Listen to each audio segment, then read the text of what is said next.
Okay, this is really cool. We are going to derive Galileo's equation. So Galileo was a guy from back in the day that figured out that objects under the influence of gravity fall at the same rate. He also told us that if you throw an object, it has sort of this parabola shape, right? It kind of looks like minus x squared.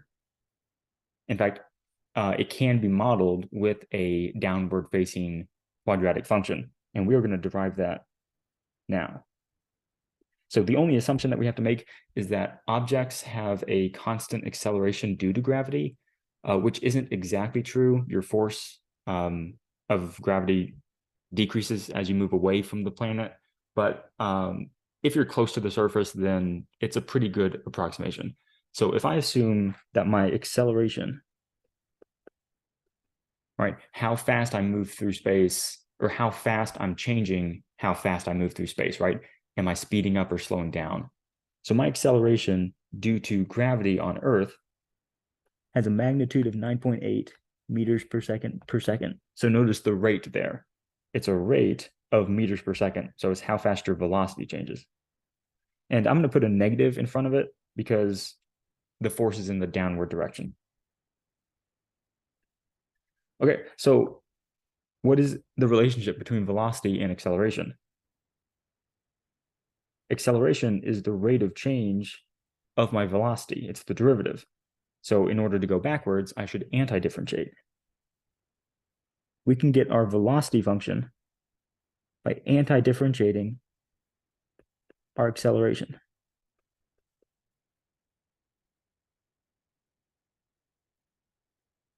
So let's figure this out. Let me leave off the intervals. Oops, no, let's keep it gray. The acceleration. So I need to find an antiderivative of acceleration and then figure out which one of those is my actual velocity. So the integral of minus 9.8.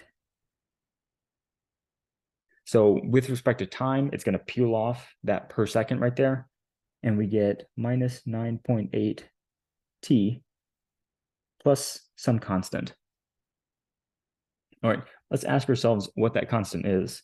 Right now we have a sentence saying that our velocity is equal to minus 9.8 times t plus c. What happens when I look at my initial velocity? So if I plug in 0 for t, I just get 0 there. I just get my c value. So that c, that constant of integration, actually has some meaning here. It's the initial velocity. So I'm going to rewrite this. My velocity equation is minus 9.8 times t plus v naught, just to remind myself that that c is my initial velocity. Okay? Now, if I have my velocity equation, I can recover my position equation by exactly the same manner.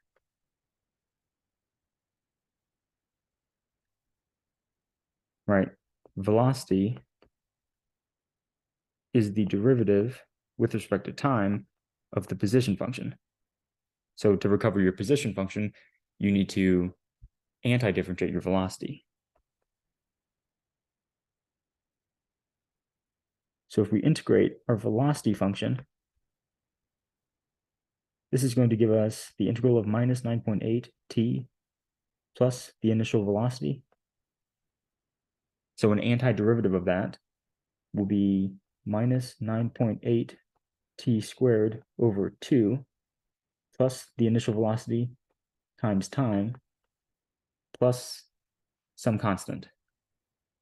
And we can guess if we evaluate our position at 0, t is 0, t is 0, you just get that constant back. So here, that c is our initial position.